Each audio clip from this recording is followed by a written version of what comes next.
Podcast Biblioteca Europa.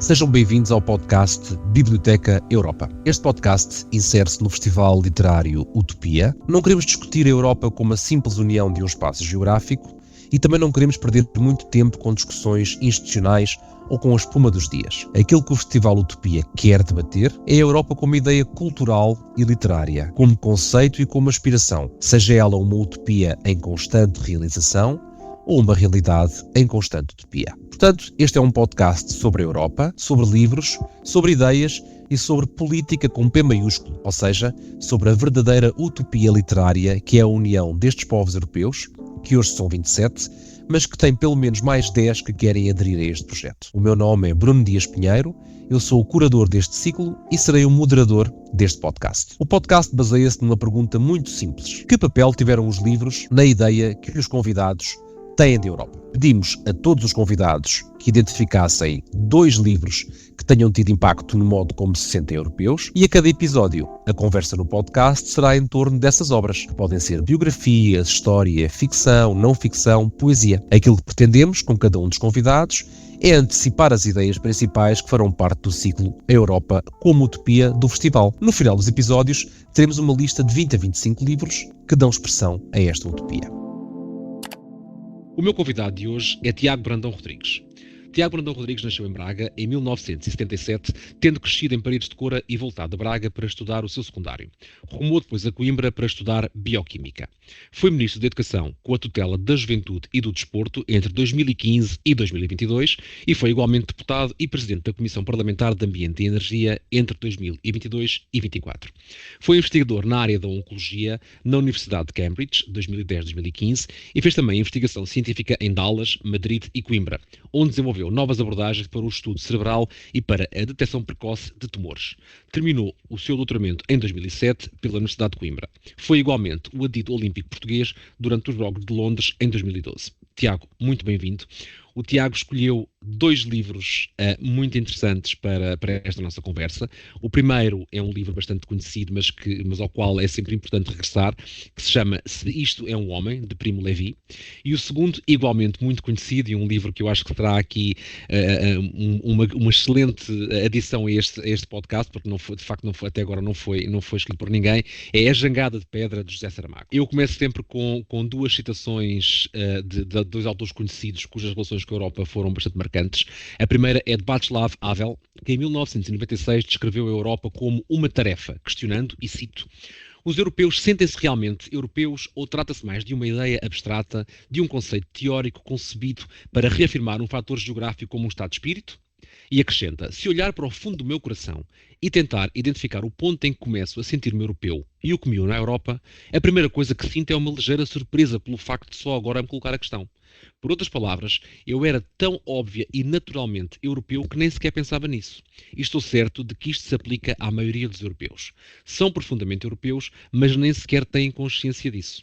No seu livro mais recente, Timothy Garton Ash, o livro chama-se Pátrias, uma história pessoal da Europa, descreve a utopia da Europa do seguinte modo, situando-se em 1989. Já nenhuma parte do continente era estrangeira para mim. Vivendo o paradoxo que resume o que é ser um europeu contemporâneo, eu sentia-me em casa no estrangeiro. Tiago, faça isto aí à tua escolha de livros. Primeira pergunta, podemos considerar a ideia da Europa como uma utopia? A Europa é uma utopia ou é uma tarefa sempre em construção? Bruno, antes de mais, muito bom dia, e a quem nos está a ouvir, bom dia, boa tarde, boa noite, boa madrugada, certamente para muitos. Eu interrompi-te com um bom dia logo na tua introdução. Ora, essa. Tínhamos ficado em que tu fazias a introdução, mas obviamente neste meu ímpeto, porque é com enorme alegria, é mesmo uma honra poder estar aqui, ainda por cima, sabendo eu e já tendo ouvido um conjunto de pessoas que foram aqui ouvidas, que eu admiro profundamente, e por isso eu queria começar por dizer que eu me sinto profundamente europeu e acho eu que tenho absoluta consciência desse facto. Tu citaste um grande europeu que dizia exatamente o contrário, que pelo menos durante uma época da sua vida era profundamente europeu e não tinha absoluta consciência desse facto. Eu tenho absoluta consciência desse facto. E poder estar aqui a discutir a Europa como conceito, como aspiração, sendo eu um não institucional, porque tu disseste como premissa deste podcast que este era um podcast não institucional, e sentindo-me eu imensamente lisonjeado, queria primeiro agradecer-te e dar-te os parabéns por esta iniciativa, a ti e ao festival. Acho que é um bom casamento. Eu conheço todo o teu trabalho em prol da Europa, um trabalho institucional, é verdade, mas tu tens feito também este caminho não institucional, e aqui em particular com o Festival Utopia, na minha cidade natal, Braga, onde tu disseste, eu depois fiz o secundário em 92, 95, na escola secundária Carlos Amarante. Conheço bem a Rua do São Geraldo, que era mesmo ao lado da minha escola, onde aconteceu o festival. Sim, sim.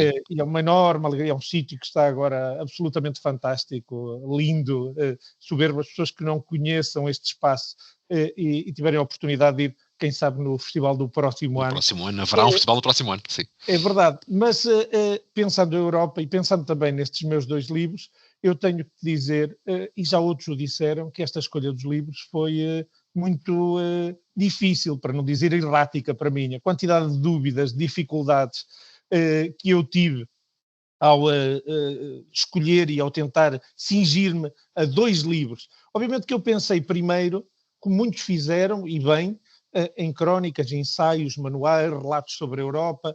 Ainda por cima, ao longo destes últimos anos eu tive a oportunidade de ler muitas coisas que me iam aproximando da Europa e que me davam uma carga teórica sobre aquilo que é o passado recente ou não tão recente da construção deste conceito e desta aspiração, como dizias tu, mas a verdade é que depois quis fugir.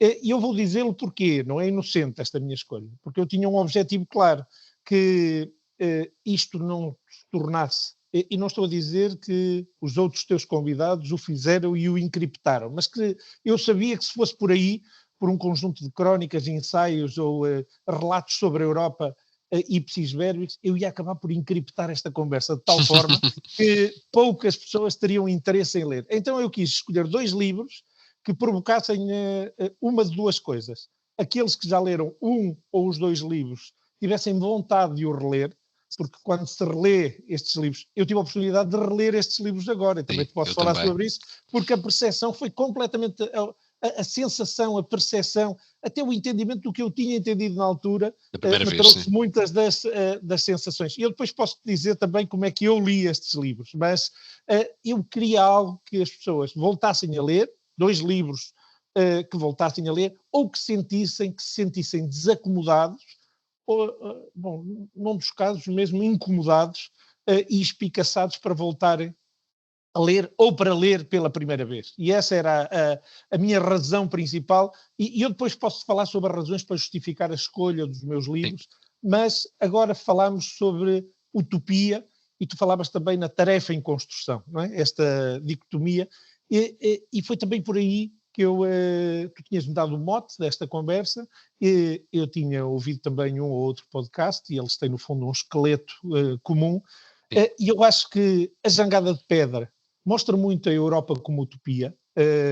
Para quem não conhece a obra, e não querendo aqui desvendar tudo, só para aqueles que não sabem absolutamente nada sobre esta obra, o Saramago basicamente narra um evento metafórico em que a nossa Península Ibérica se desprende da Europa continental, ali pelos Pirineus, com Andorra quase a sucumbir a esse corte, e depois navega em direção a um destino incerto. Sim, como se a Península Ibérica fosse uma jangada e, basicamente, ela acabasse por sulcar os mares. E esta separação simbólica, obviamente irreal, começa a levantar um conjunto de questões sobre a própria Europa, para quem quiser esmiuçar um pouco mais, sobre a pertença, sobre a identidade, sobre aquilo que acaba por definir a Europa. E no fundo acaba por ser uma própria metáfora da utopia, porque a jangada representa, pelo menos foi assim que eu fui lendo, na altura e também agora, era no fundo um gesto de recusa à Europa, de certa forma, com um casamento ou um possível casamento e aproximação, um conjunto de outras realidades noutras latitudes, algumas delas muito europeístas por influência da Europa. Sabemos bem e temos que o dizer que Saramago não era um fervoroso adepto da União Europeia. Não estou a dizer da Europa, estou a dizer da União Europeia como tal. E é um livro de 86, portanto é uma altura de é um livro de 86. E é um livro de 86 que não nos fala só do europeísmo, fala-nos da lusofonia, com essa aproximação possível ao Atlântico Sul, mas fala-nos acima de tudo do iberismo e do que é essa ideia de iberismo, de Portugal e Espanha, por muito que não queiram, e eu que tive a oportunidade de viver 8 anos em Madrid, sabem o que isso significa. E sou eu próprio um homem raiano, não é? Que cresci aqui muito perto da fronteira. Mas a jangada, então, por um lado um gesto de recusa, por outro lado uma certa reimaginação daquilo que nós somos.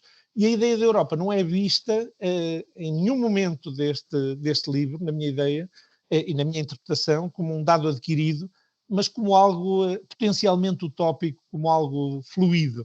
E esta separação do resto da Europa, no ano em que nós entramos na Comunidade Económica Europeia, é também um certo questionamento das instituições, dos seus valores, das práticas europeias, numa altura em que tínhamos uma CEE muito diferente da União Europeia que temos hoje. E isso, para quem não segue estas questões, é uma questão muito importante, porque a questão que hoje temos e que se quer feita através da cultura, através da educação, através da ciência, através de muitas outras questões, através de programas que já existiam na altura, o Erasmus não existia, e nem a Marie Curie existia, e eu digo que estou muito institucionalmente ligado à Europa e à União Europeia, porque eu fui estudante de Erasmus em Madrid e fui bolseiro Marie Curie em Cambridge, por isso muito ligado também aqui às instituições europeias. Mas, como te digo, esta separação é também um questionamento, uma crítica a estas práticas europeias, sugerindo que a unidade europeia nem é natural, nem é, de certa forma, inevitável, digamos assim.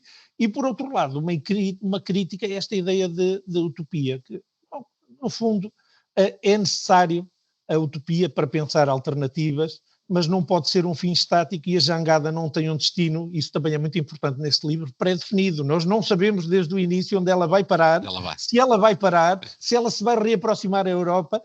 Vemos também como é que as várias potências ou os vários blocos nesse mundo se vão comportando ao longo desta deriva, e que reflete, no fundo, a natureza da construção da Europa. E se a jangada de pedra nos fala da Europa como utopia, se isto é um homem,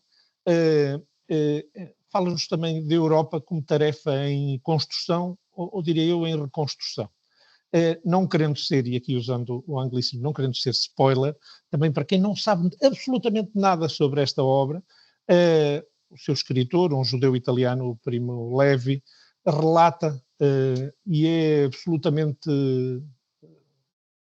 é muito dura, é uma obra muito dura, muito crítica para quem a lê em diferentes idades, mas relata as suas experiências no campo de concentração. Bom, não é no campo propriamente dito de Auschwitz, mas é naquele complexo enorme de Auschwitz, e eu acho que oferece ao leitor, independentemente da idade, independentemente de ser europeu ou de qualquer outro sítio, oferece uma profunda meditação sobre a desumanização e também sobre o papel da memória na reconstrução da própria humanidade e da Europa. E traz-nos aqui a Europa como uma tarefa ética, como uma tarefa moral. No fundo, posiciona a Europa como um espaço moral, onde este passado traumático nos exige a todos, e às instituições também, uma tarefa contínua de memória e de responsabilidade coletiva. Obviamente que eu não sei se ele teria, quando escreve e deixa o seu legado, porque sabemos que ele não escreve só este livro, ele escreve, isto no fundo funciona como esta é a primeira obra de um conjunto de 2 livros que contam primeiro a sua experiência no campo e depois tem a Trégua, que eu também já tive a oportunidade de ler e que deixava aqui também o desafio a quem nos ouve também para ler, que no fundo é o seu regresso a casa. Ele sai de Auschwitz, porque sobrevive a Auschwitz, e depois regressa a casa, e então este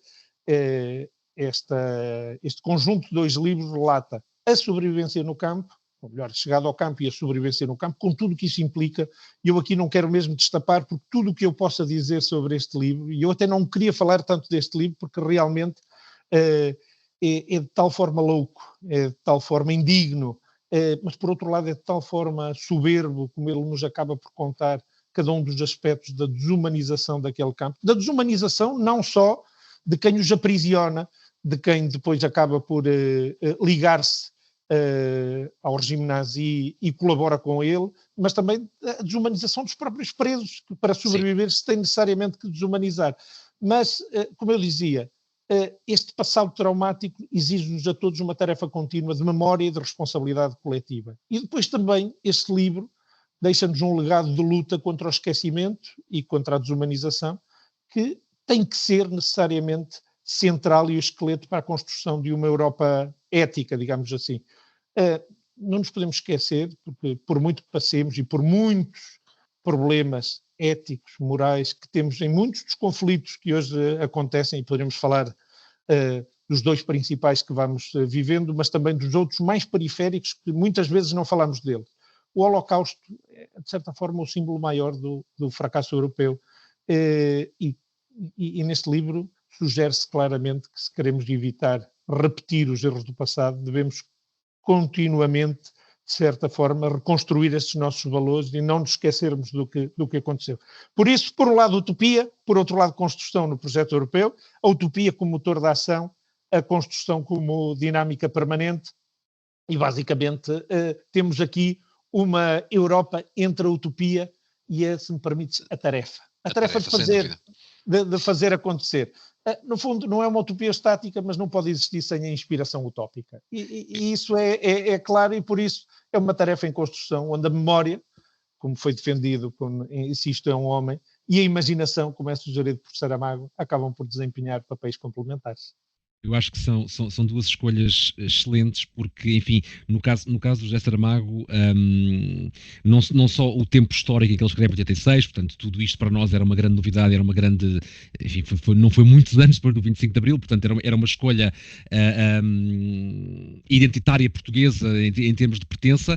Esse dualismo permanece, ou seja, entre nós sermos europeus plenos ou sermos atlânticos, é uma tensão que existe sempre quando se fala de Portugal. E no caso do Primo Levi, eu acho que é de facto o livro. Nós já tivemos a oportunidade em outros episódios de abordar as questões relacionadas com o Holocausto, até porque com o Holocausto houve duas pessoas que escolheram um livro da Simone Weil, mas ninguém tinha escolhido o Primo Levi. O Primo Levi, de facto, são livros muito duros. Tu falas em dois, no Se Isto é um Homem e A Trégua. Eu ontem, nós, enfim, como aqui em confidência, nós conversámos um bocadinho para preparar o podcast, e eu recordei-me que tinha um livro que tinha há pouco tempo encontrado a última edição em Braga, curiosamente, que é um livro que se chama Os que Sucumbem e os que se Salvam, que é o último livro que ele escreve, o Primo Levi, e de facto toca aqui em algumas questões que tu mencionaste, nomeadamente a relação entre opressores e oprimidos, mas sobretudo um aspecto, e eu gostava que nós pudéssemos falar um bocadinho sobre isso, como funciona a memória de uma experiência extrema como esta, e se é possível compreender a lógica disto. E a pergunta que eu te faço é, enfim, é a pergunta seguinte do nosso guião, mas tu escolheste estes dois livros porque estes dois livros têm aqui um grande impacto na tua identificação como europeu. Tu já explicaste um pouco porque estes dois livros. Eu começaria talvez pelo do Saramago. Eu tive a mesma experiência. Eu quando reli o livro agora, o livro teve um impacto muito diferente em mim do que teve quando eu li, se calhar, há 15 anos atrás. E eu, entretanto, tinha visto o filme.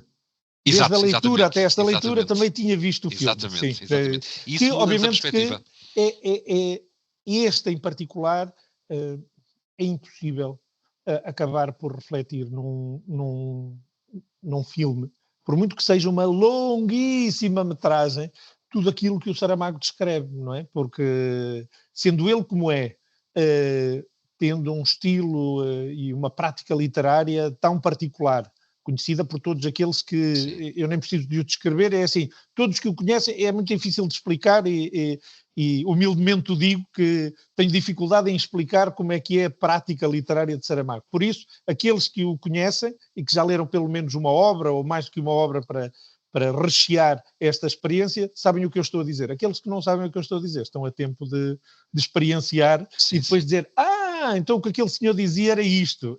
E então é muito difícil plasmar isso num filme. Por isso o filme é ainda assim muito levezinho quando comparado com a obra.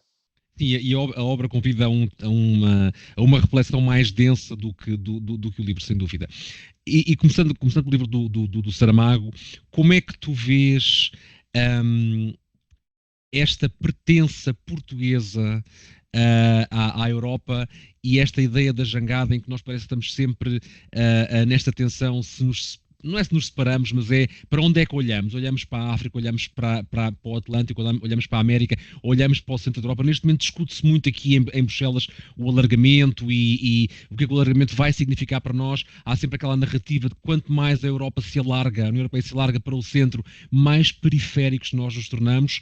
Como é que tu vês isto à luz da releitura agora e também na nossa relação com Espanha? Porque nós temos uma ideia que eu acho que é um bocadinho inocente e um bocadinho utópica de que Portugal e Espanha querem a mesma coisa da Europa. Eu pessoalmente acho que não querem.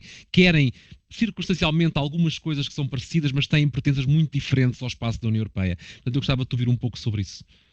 Sim, não nos podemos esquecer, como tu já referiste, que o livro foi escrito em 86, quando nós e os espanhóis entrávamos na CEE, e na altura o que discutia eram duas questões centrais. O que é que significava o alargamento para Portugal e para a Espanha, mas também discutia-se no resto da Europa o que é que este alargamento a sul, depois da Grécia já ter entrado, o que é que significava para eles. Da mesma forma que agora nós acabamos por discutir o que é que o alargamento de mais 10, ou mesmo o alargamento de 2004, o que é que significou, de certa forma, o que é que este alargamento significava para eles. Porque, no fundo, o que nós estávamos a chegar, na altura, mais do que até agora, era as periferias que estavam elas muito distantes de Bruxelas, não é? Portugal, Lisboa, Madrid, mesmo Atenas, antes estavam muito longe daquilo que era a realidade de Bruxelas. Mas deixa-me contar-te como é que eu tive contacto com este livro.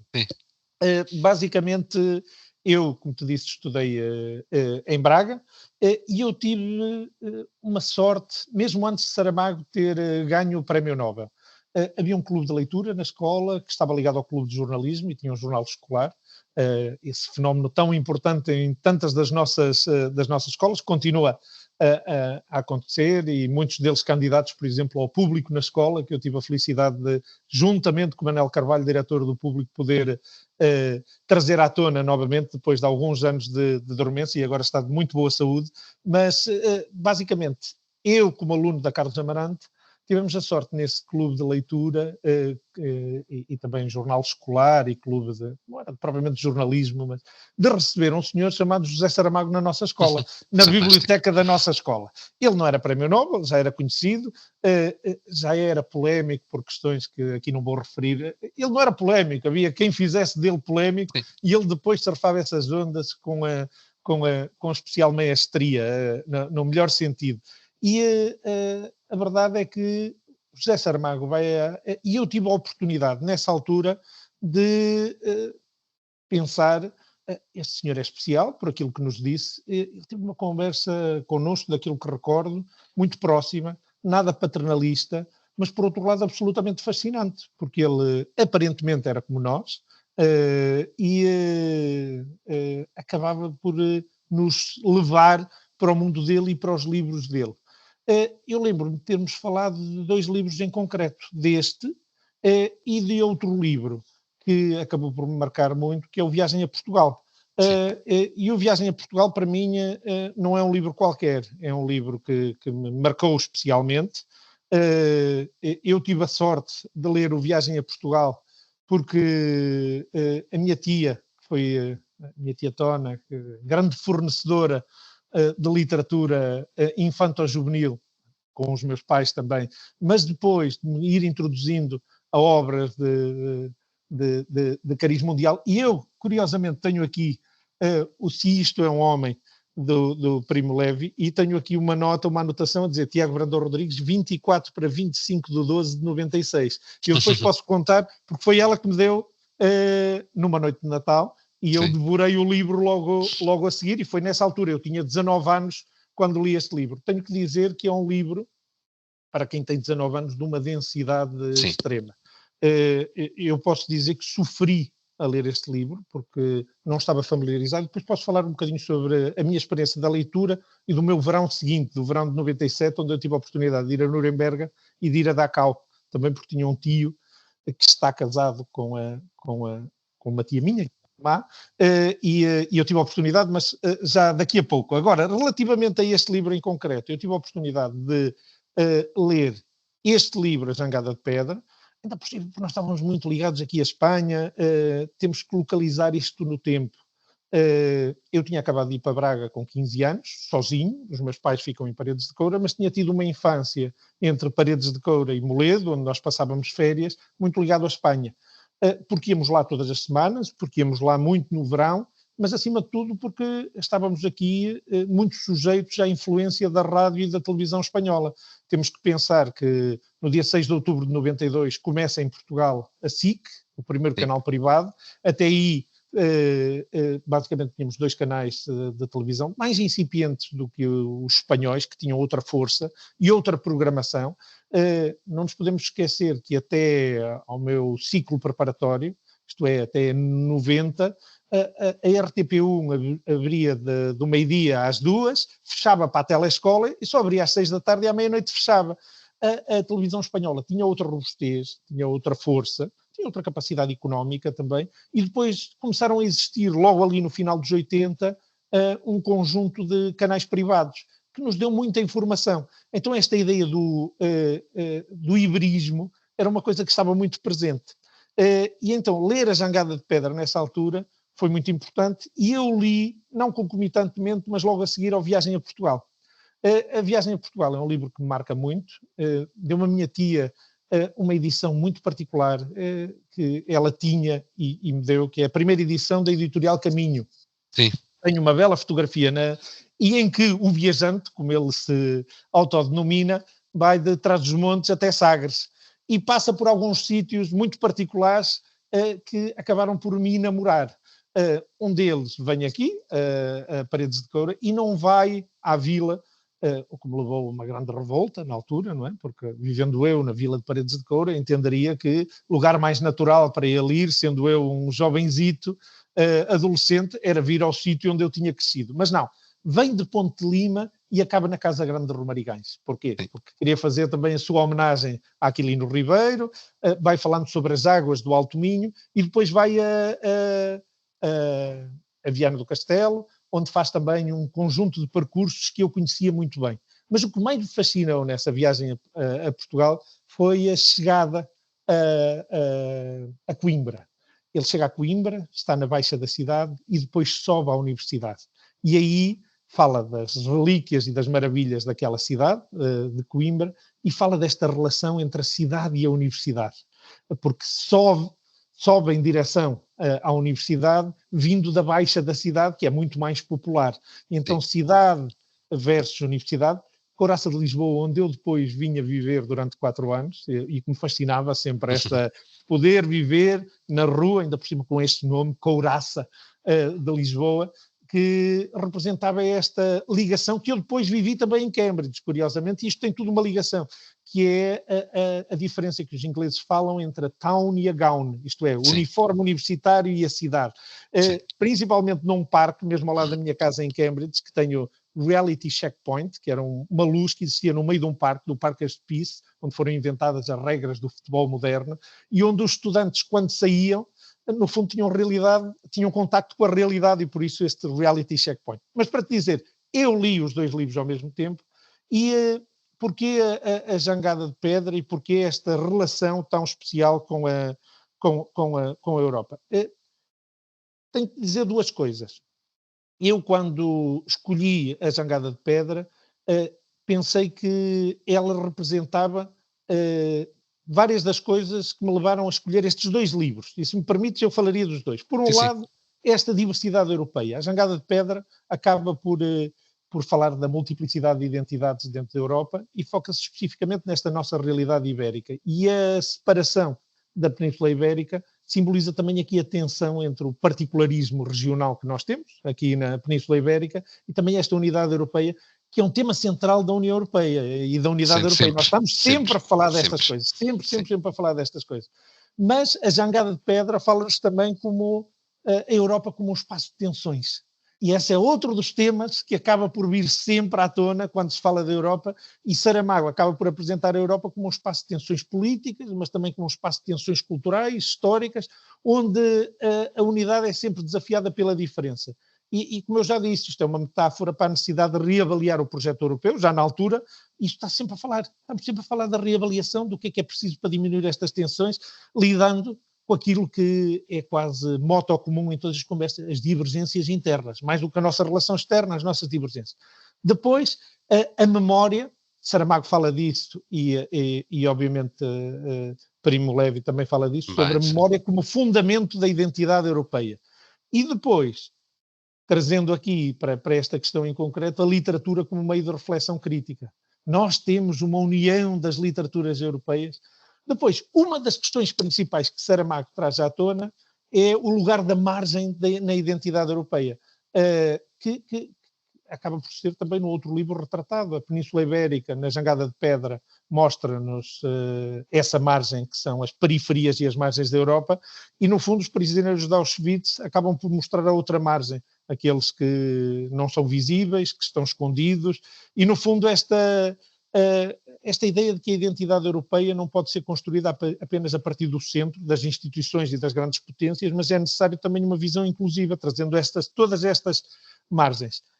Por outro lado, os valores europeus centrais, não é? Tanto um livro como outro nos trazem as questões da solidariedade, da liberdade, da memória, da responsabilidade e da justiça, sempre com os direitos humanos e o Estado de Direito, no fundo, trazendo muito aquilo que foi todo o trabalho e que continua a ser feito do Conselho da Europa, não é? Tantas vezes esquecido.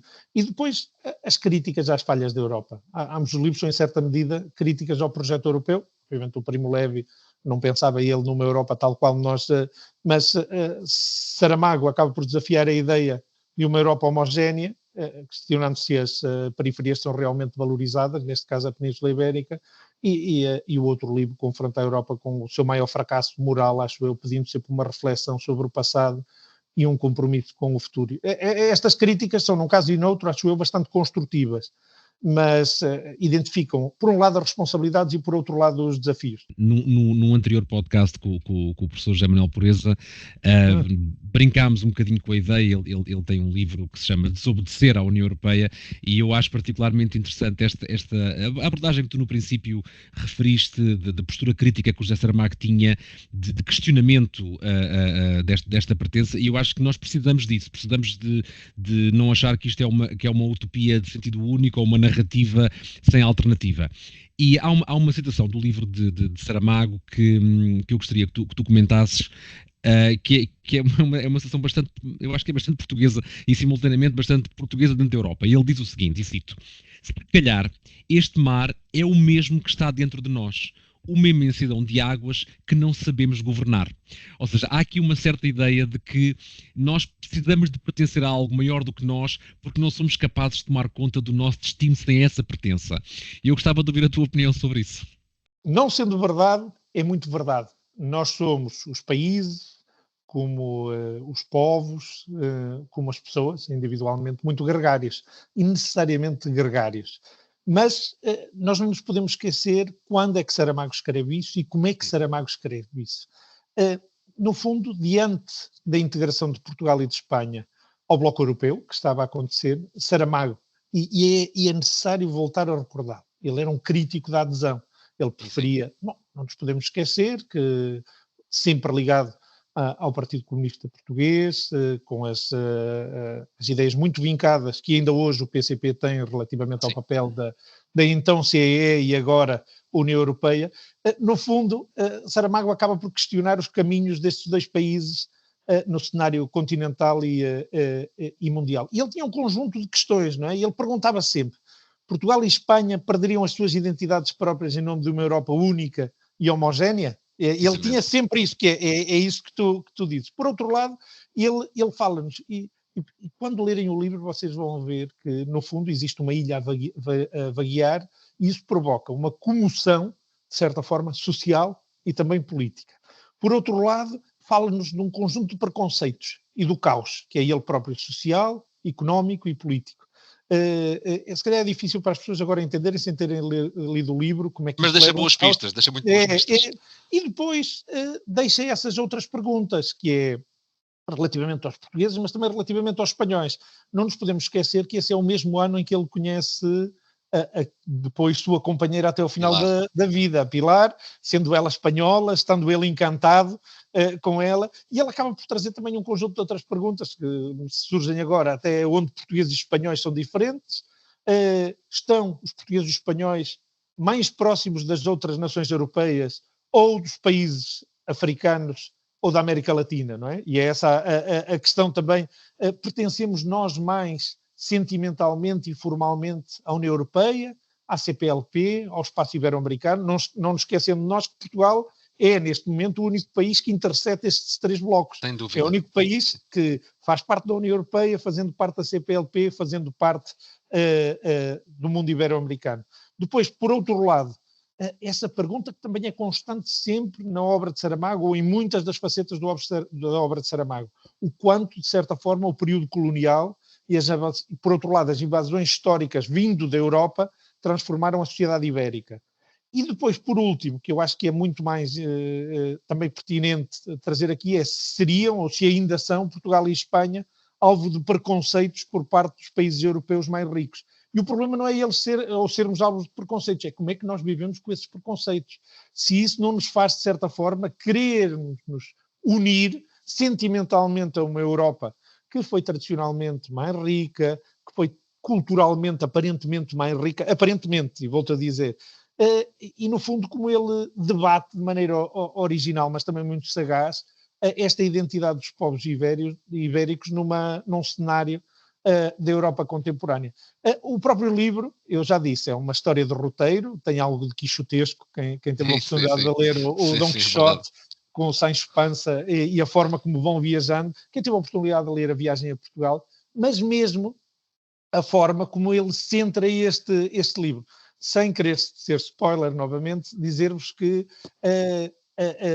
eu lembro-me de ler o livro e de me parecer uma espécie de história de heróis do Marvel, porque eu não sei se as pessoas gostam destes livrinhos dos heróis de Marvel, mas eles muitas vezes vão identificando os poderes que têm, vão se juntando uns aos outros e de repente fazem o eixo do bem ou o eixo do mal. E as nossas personagens aqui, que são gente comum, até alguns deles pobres, não estão enlouquecidos, mas são muito peculiares e têm um conjunto de poderes que eles acreditam que tem causa e efeito naquilo que está a acontecer, que é a deriva, no desprendimento da Península Ibérica. E eu, sem ser paternalista, se me permites, deixava aqui um conselho às pessoas que vão ler este livro, que não se liguem demasiado à trama. Não se liguem demasiado àquilo que vai acontecendo, porque ao enredo, sim, mas mais à relação íntima do romance com os eventos políticos que envolveram a entrada de Portugal e de Espanha na então CEE, e aí eu acho que a experiência pode vir a ser até mais rica, porque ganha novas dimensões aos olhos do possível leitor atento. Como disseste, Saramago escreve, em particular, falando de Portugal, mas fala muito de Espanha também, e ele acaba, como eu disse já, chamar a atenção para as margens do sul do Atlântico, onde acabam por frutificar estes valores e os ideais europeus, por obra de Portugal e Espanha, mas existe sempre esta questão, se o livro é uma dicotomia entre a Europa Central e a Europa Periférica, se será até uma parábola anti-europeia, num contexto político que também é bem diferente do atual. Tínhamos um contexto de Guerra Fria, e não vamos dizer que hoje estamos num contexto de Guerra Fria, porque senão íamos por aí, é muito diferente, não é? Onde havia uma confrontação ideológica muito grande na Europa, muito diferente da que existe hoje, porque as confrontações ou as possíveis guerras frias que existem hoje, ou mesmo as guerras quentes, nada tem a ver com confrontação unicamente ideológico, e havia um certo antagonismo na Europa entre capitalismo e socialismo. Basicamente a adesão de Portugal fazia-se não à ideia da União Europeia que temos hoje, mas a um mercado comum europeu, que era claramente um projeto de inspiração capitalista e mercantil, não é? Carente, na altura, a meu ver, de dimensão política, social, cultural, educacional, científica que tem hoje. E isso leva-nos para a grande questão, que é, existe ou não uma utopia europeia, mas se existe um sonho europeu verdadeiro.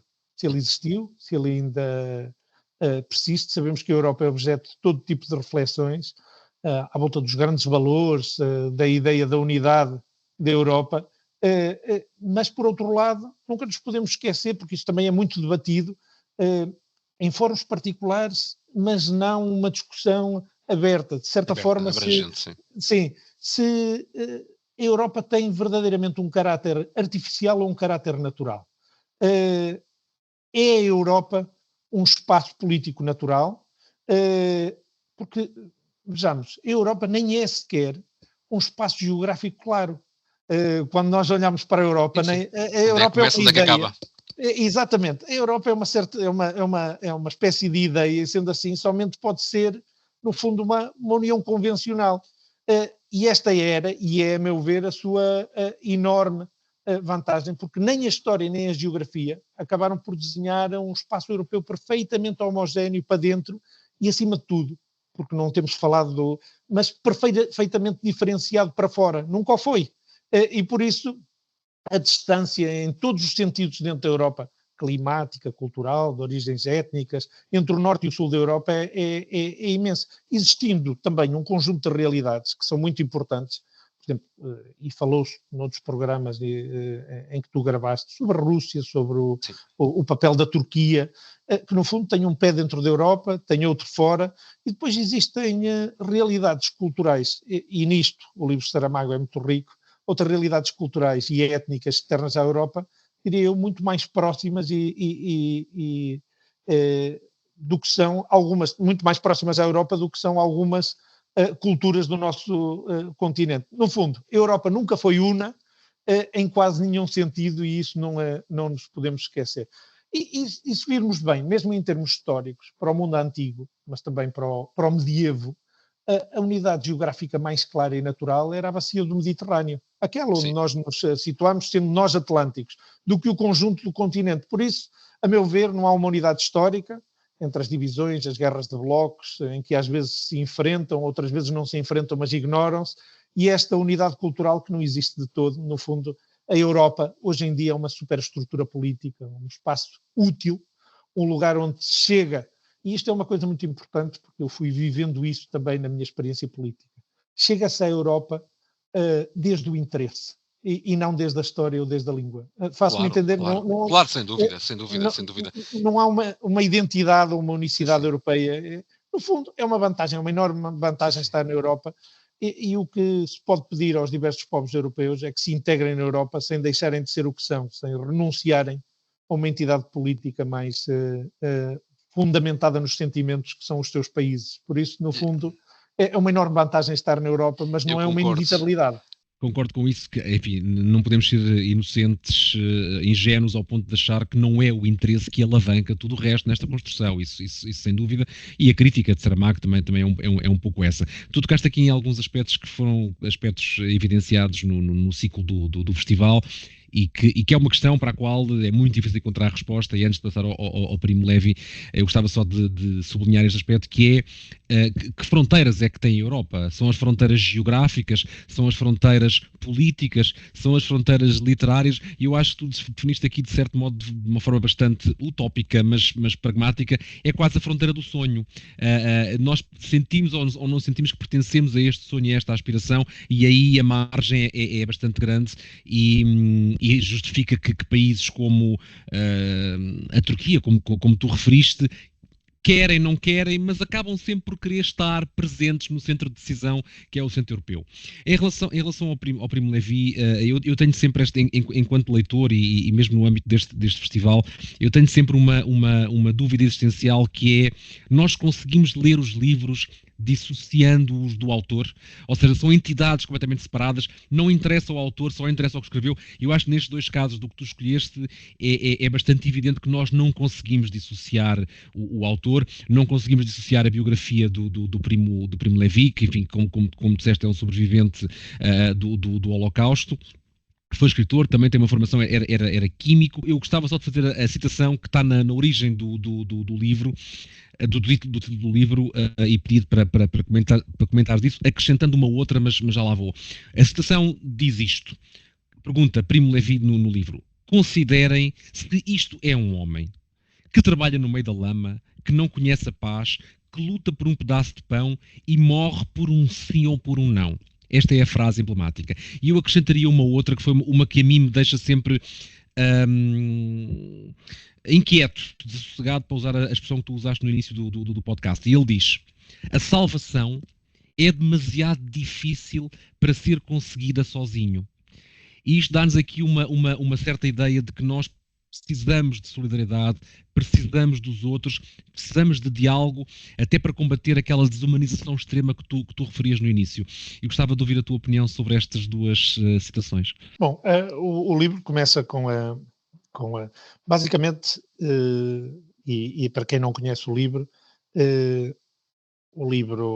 é uma narração de tudo o que ele vai vivendo desde o momento em que é deportado para Auschwitz, dizendo ele logo no início, a primeira frase diz claramente que sortudo eu fui por ter sido deportado para Auschwitz só em 1944. Isto, conhecendo um pouco a história da Segunda Guerra Mundial, sabe-se que a Alemanha nazi estava em perda em 44 e não podia basicamente dispensar a força de trabalho de homens saudáveis que precisavam de entrar no esforço de guerra e principalmente nas fábricas para a construção de armamento, para a construção de outras questões fundamentais durante este período do final da guerra, em 44, em 45. Ou seja, não havia execuções, não, já não havia execuções. Havia de mulheres, de homens fracos, claro, e muitos morreram, e é preciso pensar, dos 150, salvo erro, eu espero não me estar a enganar, que foram com ele, sobreviveram mais do que uma dezena. E dá para ver mesmo nesta altura, como era. Agora, não eram todos automaticamente mortos, que era o que acontecia até aí. Mas este problema é muito duro. E há uma palavra que a mim me marcou particularmente. Depois dele dizer, se considerar se isto é um homem, quem trabalha na lama, quem não conhece a paz, e depois também uma mulher, e ele faz aqui a diferenciação, mas ele diz uma frase a seguir que me marcou mais, que é o meditai que isto aconteceu, que é, de certa forma, todo o trabalho que se tem que fazer durante o livro de entender uma realidade que, ao contrário da realidade da jangada de pedra, que nos leva a sonhar, a pensar, a fazer... Não, aqui é uma descrição, não digo ipsis verbis, porque de certeza absoluta que existem algumas das passagens que, e não digo que ele tenha mentido, mas que ele as narrou com a memória que tinha, e acredito eu, algo nem mesmo o escriba mais capaz consegue relatar algumas das experiências pelas quais ele passou, e mais, ele próprio teria consciência que algumas das coisas nem poderia contar ao ponto deste livro não se tornar difícil, mas se tornar absolutamente insuportável. Eu tive a experiência de conhecer, nos meus tempos de adolescência, um jornalista sueco, de quem aprendi muito, o Peter Stromberg, que era jornalista sueco, casado com uma portuguesa, e que foi um dos primeiros jornalistas a chegar à crise dos Grandes Lagos, na altura entre Hutsis e Tutsis. Houve aquilo que hoje em dia é conhecido como um genocídio, de entender que até os jornalistas e os fotojornalistas muitas vezes tinham material que não podiam mostrar ao público. Porquê? Porque eles estavam de tal forma na margem daquilo que era concebível e entendível pelo público em geral, que muitas vezes, eu não digo que houvesse uma censura ou um crivo pessoal, mas que de certa forma é preciso entender que as pessoas só têm a capacidade para ter uma capacidade de tampão para chegar até determinado ponto. E a mesma coisa acontece com ele. Ele neste livro fala-nos mesmo dessa Europa de tensões, mas ele também utiliza, e eu acho que isso é muito importante, ele entendeu, tendo essa capacidade, de deixar a literatura como um meio de reflexão crítica. Ele utiliza a literatura como uma arma para poder não deixar respostas definitivas, mas para deixar uma plataforma para a reconstrução da Europa. E, de certa forma, deixar um legado que muitos outros nunca o fariam.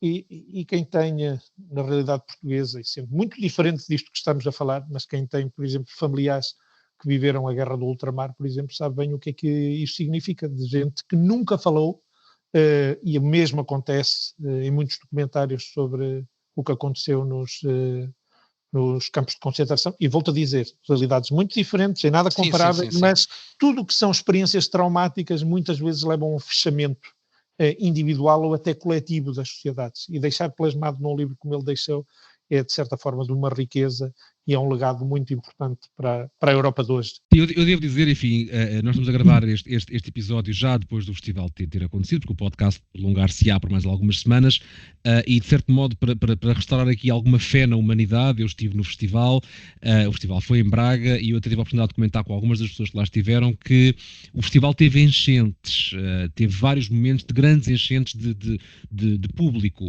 ou seja, eu concordo contigo no sentido em que nós estamos neste momento a competir pelo mercado da atenção, em que a margem de atenção das pessoas é um clipe do TikTok, ou é a imagem do Instagram, ou é muito pouco, mas o festival teve um conjunto de momentos de programação e muito, muito diverso.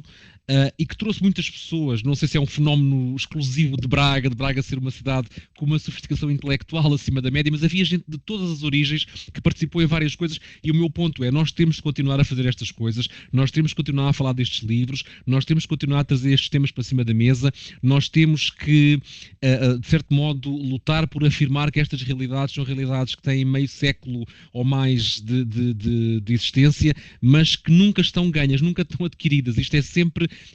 como tu dizias há pouco, a vida de Primo Levi mudou de um dia para o outro, e nenhum de nós, enfim, extrapolando, está imune a que isto nos possa acontecer de hoje para amanhã.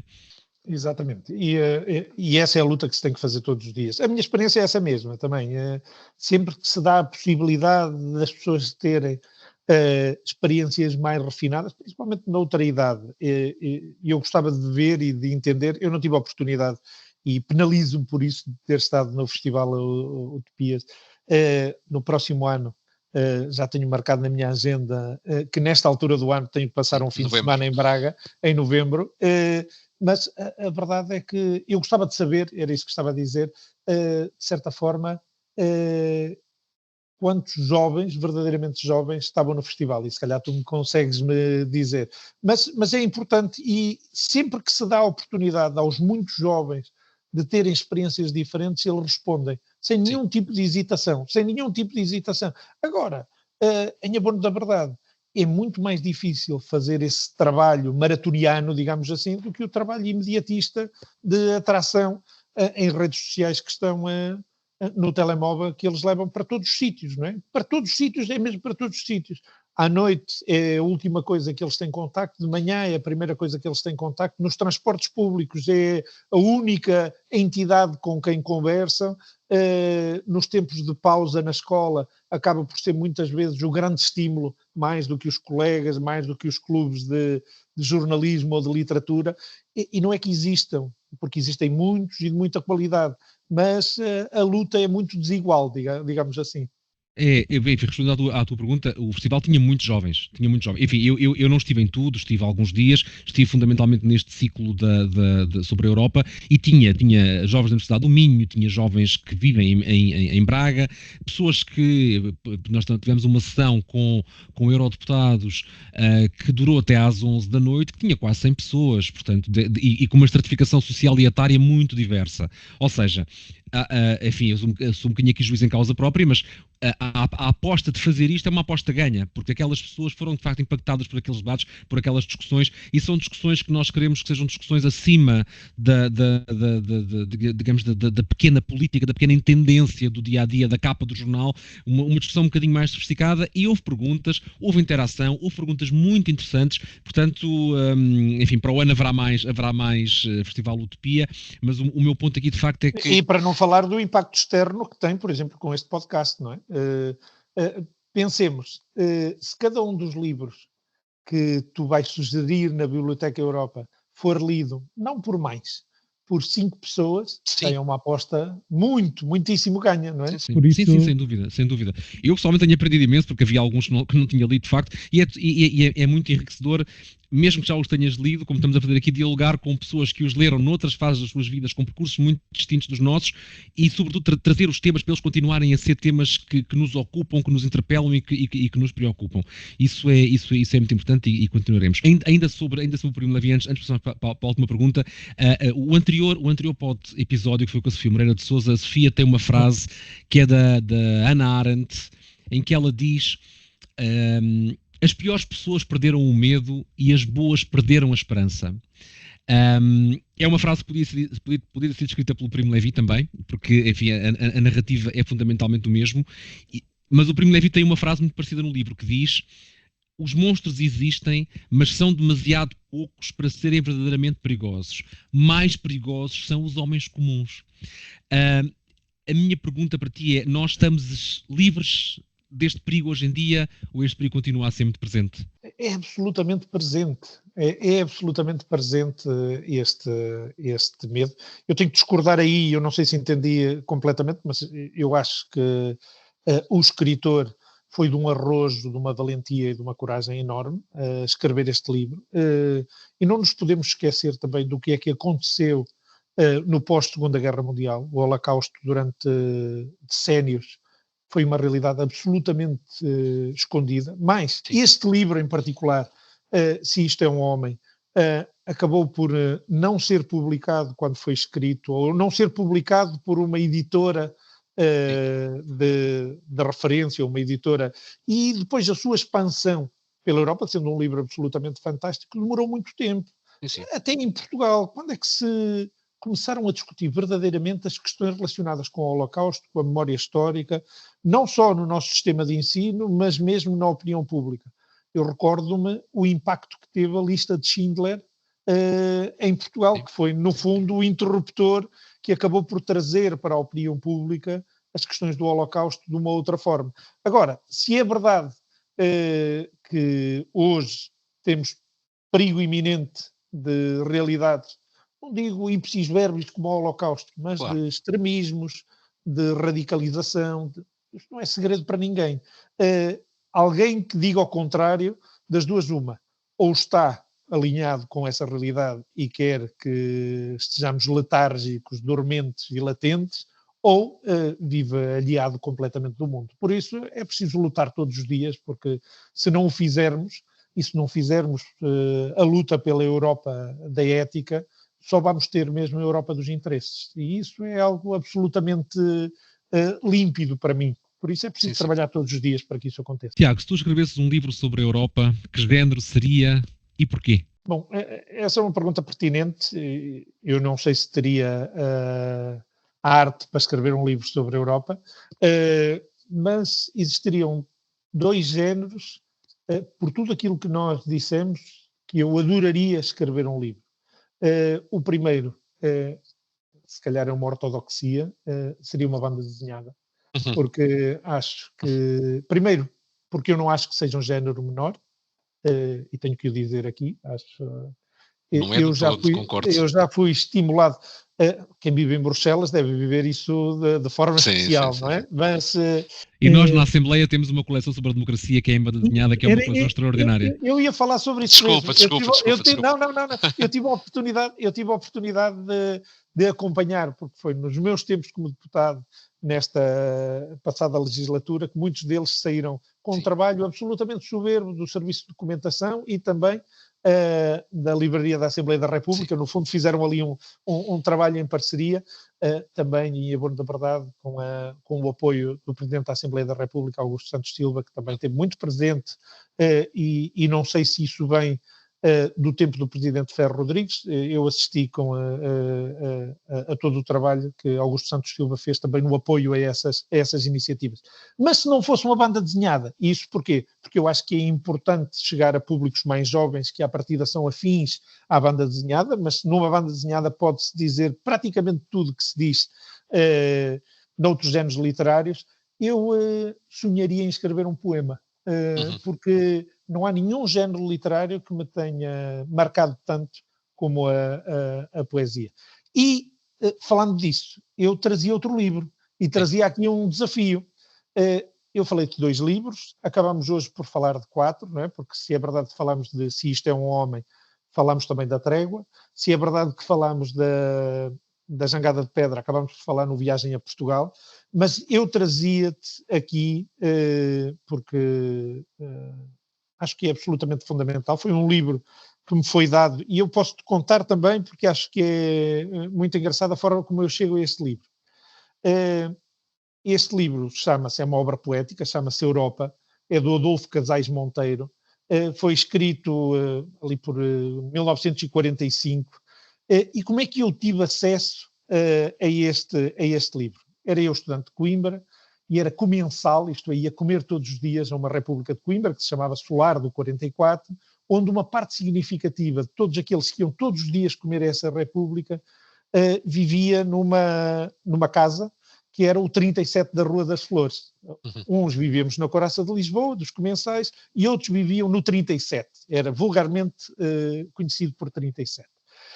Da Rua das Flores, que é uma perpendicular à Rua da Matemática, onde está o Solar do 44. E em determinado momento, se não me engano, e peço desculpa se a data é em 1998, por aí, os meus companheiros de República da Rua das Flores dizem: hoje à tarde vai haver uma cerimónia porque no sítio onde nós viveu José Régio, e a Câmara Municipal de Coimbra vai meter uma placa para fazer uma homenagem à revista Presença.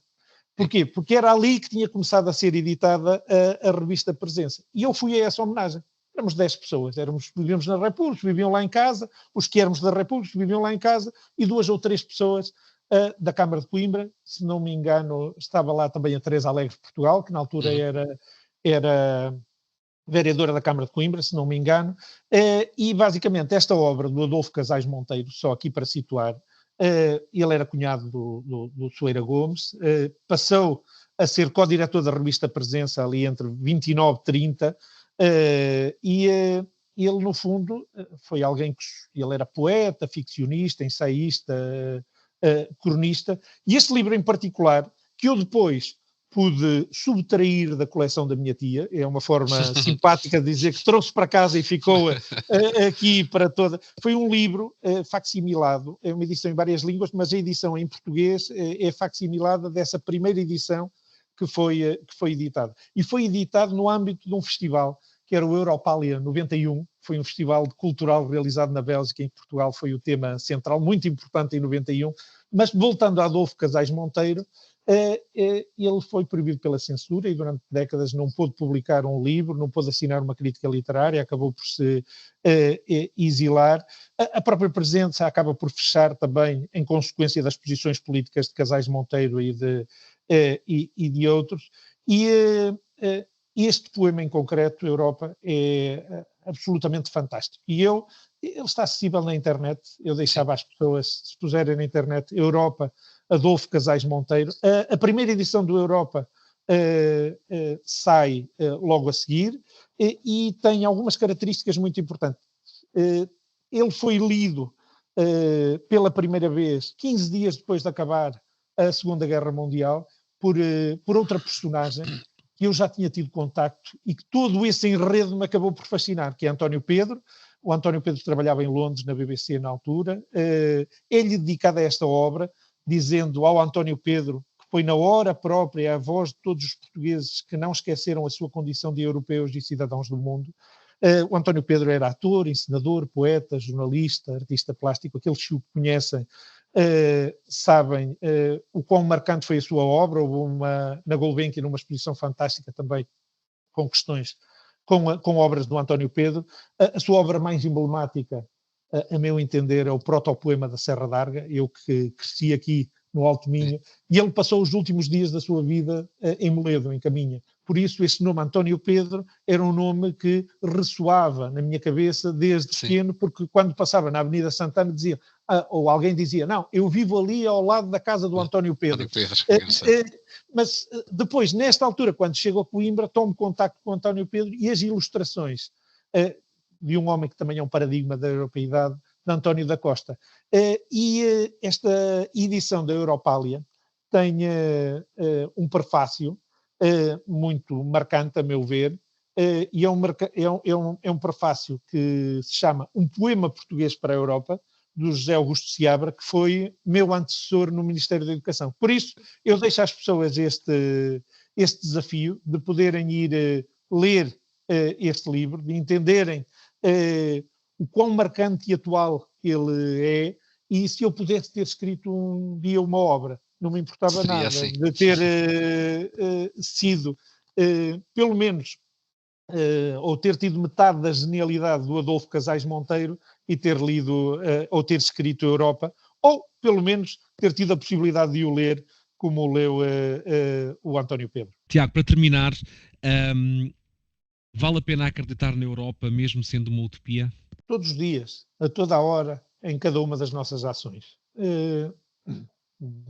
Basicamente é impossível pensar na Europa sem ser uma utopia, sem ser uma viagem.